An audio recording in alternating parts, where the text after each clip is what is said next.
Welcome. I'm Lyle Hurd, editor and publisher of Total Health Magazine. We're visiting today with Dr. Paris Kidd. You've just recently completed a major study on DHA EFAs and their importance to our entire organ system and our quality of life.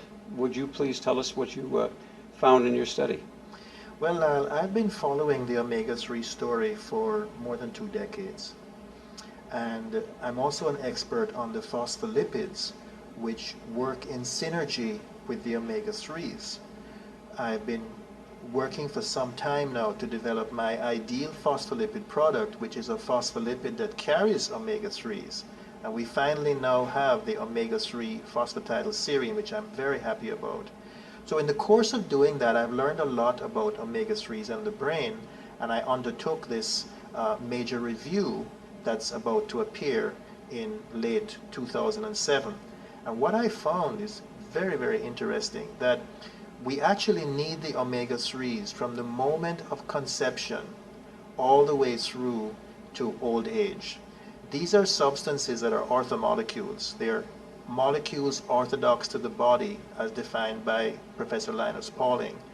These are substances that have been with us since the beginning of life. And they have a wide range of benefits, fundamental bases of action in the very early brain, in the developing brain, at the time of birth, and all the way through youth and into old age. These are substances that are indispensable for the development of optimal brain function and for the prevention of premature cognitive decline and for everything in between. They're also very, very important for mood and for mood control and for behavior, because the omega-3s, DHA and EPA, have very important functions in the cell membranes that make up our living cells. These membranes are the structures in our cells that carry out pretty much all the important functions of life. And to work optimally, the membranes need to be fluid. And what are the most fluidizing components of the membrane? DHA and EPA.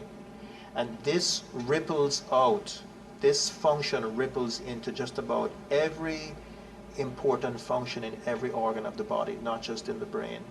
So the importance of the omega-3s for total health management cannot be underestimated.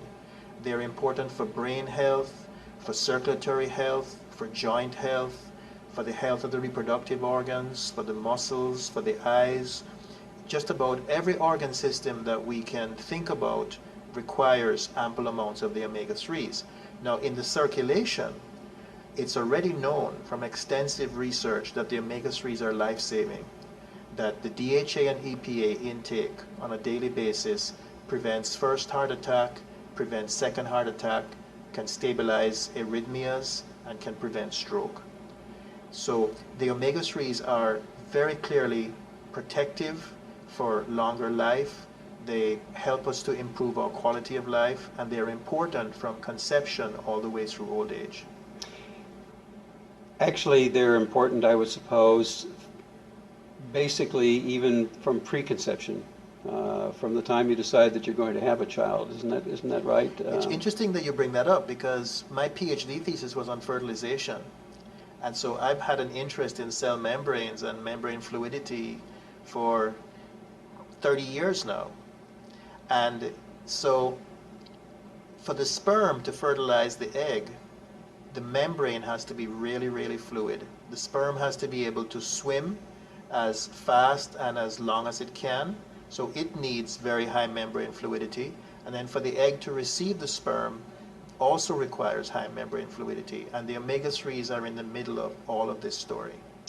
Thank you. And what I'd like to do is have us come back and revisit the omega-3 story. It's so important, and I appreciate you being with us today. Thank you very much, Lyle.